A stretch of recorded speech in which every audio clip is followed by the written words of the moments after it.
Hello dear friends, എല്ലാവർക്കും നമസ്കാരം. ഇന്നത്തെ എൻ്റെ പുതിയൊരു വീഡിയോയിലേക്ക് എല്ലാവർക്കും സ്വാഗതം.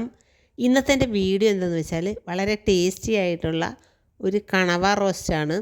അപ്പോൾ ഇത് പല രീതിയിൽ നമുക്ക് തയ്യാറാക്കാം. ഇന്നിപ്പോൾ ഞാൻ തയ്യാറാക്കിയിരിക്കുന്നത് തേങ്ങാക്കൊത്തൊക്കെ ഇട്ടിട്ടാണ്. അപ്പോൾ അതിന് വേണ്ടിയിട്ട് ഞാനൊരു ചീനച്ചട്ടി എടുത്ത് വെച്ചിട്ടുണ്ട്. അതിലേക്ക് കുറച്ച് വെളിച്ചെണ്ണ ഒഴിച്ച് കൊടുത്തതിന് ശേഷം പിന്നെ ഞാൻ പെരുംജീരകമാണ് ഇട്ട് കൊടുത്തേക്കുന്നത്. പിന്നെ ഇതിനാവശ്യമായ ഇൻഗ്രീഡിയൻസാണ് ഞാൻ ഈ എടുത്ത് വെച്ചിരിക്കുന്നത്. ചെറിയ ഉള്ളി, സവാള, ഇഞ്ചി, വെളുത്തുള്ളി, പച്ചമുളക്, കറിവേപ്പില, തക്കാളി, പിന്നെ തേങ്ങാക്കൊത്ത്. ഇത്രയും ഇൻഗ്രീഡിയൻസാണ് ഞാനിവിടെ എടുത്ത് വെച്ചിരിക്കുന്നത്.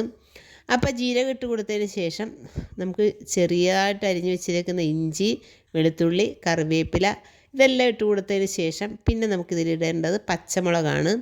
അതിനുശേഷം നമ്മൾ ഇട്ട് കൊടുക്കുന്നത് തേങ്ങാക്കൊത്താണ്. ഇതും കൂടെ ഇട്ട് കൊടുത്തതിന് ശേഷം ഇത് നന്നായിട്ടൊന്ന് നമുക്ക് ഇളക്കി കൊടുക്കണം. അതിനുശേഷം നമുക്ക് ചെറിയ ഉള്ളിയാണ് ഇട്ട് കൊടുക്കുന്നത്. ചെറിയ ഉള്ളിയും കൂടി ഇട്ട് കൊടുത്തതിന് ശേഷം ഒന്ന് ചെറുതായിട്ടൊന്ന് വഴറ്റിയതിന് ശേഷം പിന്നെ നമ്മളിതിലേക്ക് ഇട്ട് കൊടുക്കുന്നത് സവാളയാണ്. സവാളയും കൂടി ഇട്ട് കൊടുത്തതിന് ശേഷം ഇത് നന്നായിട്ട് നമുക്കൊന്ന് വഴറ്റിയെടുക്കണം. ഇതിപ്പോൾ നന്നായിട്ട് വഴന്ന് വന്നിട്ടുണ്ട്. ഇനി നമുക്കിതിലേക്ക് ഇട്ട് കൊടുക്കേണ്ടത് ഇതിന് ആവശ്യമായ മസാലയാണ്. അതിന് വേണ്ടിയിട്ട് മല്ലിപ്പൊടി ഇട്ട് കൊടുത്തിട്ടുണ്ട്. പിന്നെ ഞാനിതിലേക്ക് മുളക് പൊടിയാണ് ഇട്ട് കൊടുക്കുന്നത്. അതിനുശേഷം പിന്നെ ഞാൻ ഇട്ട് കൊടുക്കുന്നത് മഞ്ഞൾപ്പൊടിയാണ്.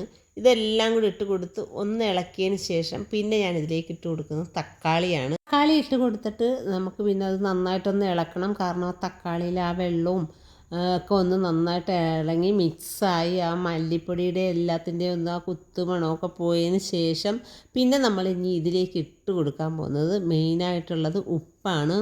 കാരണം നമ്മൾ ഈ മസാലയ്ക്കുള്ള ഉപ്പ് മാത്രമേ ഇപ്പോൾ ഇതിലിടുന്നുള്ളൂ. പിന്നെ നമ്മൾ വേവിച്ച് വെച്ചേക്കുന്നതിനകത്ത് കുറച്ച് ഉപ്പൊക്കെ ഇട്ടിട്ടാണ്, ഉപ്പും മഞ്ഞൾപ്പൊടിയും ഇട്ടിട്ടാണ് നമ്മൾ ആ കൂന്തൽ വേവിച്ച് വെച്ചിരിക്കുന്നത്. നമ്മൾ ഉണ്ടാക്കിയ മസാലയിലേക്ക് നമുക്ക് ഈ കൂന്തൽ എല്ലാം ഒന്ന് ഇട്ട് കൊടുത്തിട്ട് കുറച്ച് വെള്ളവും കൂടെ അതിനകത്ത് ചേർത്ത് കൊടുക്കണം. ഈ കൂന്തലിനകത്ത് ഞാൻ കുറച്ച് വെള്ളം മാത്രം വെച്ചതുകൊണ്ട് ഇതിൽ അധികം വെള്ളമില്ല. അപ്പോൾ നമ്മളിതിലേക്ക് കുറച്ച് വെള്ളവും കൂടി ഒഴിച്ച് കൊടുക്കുന്നുണ്ട്.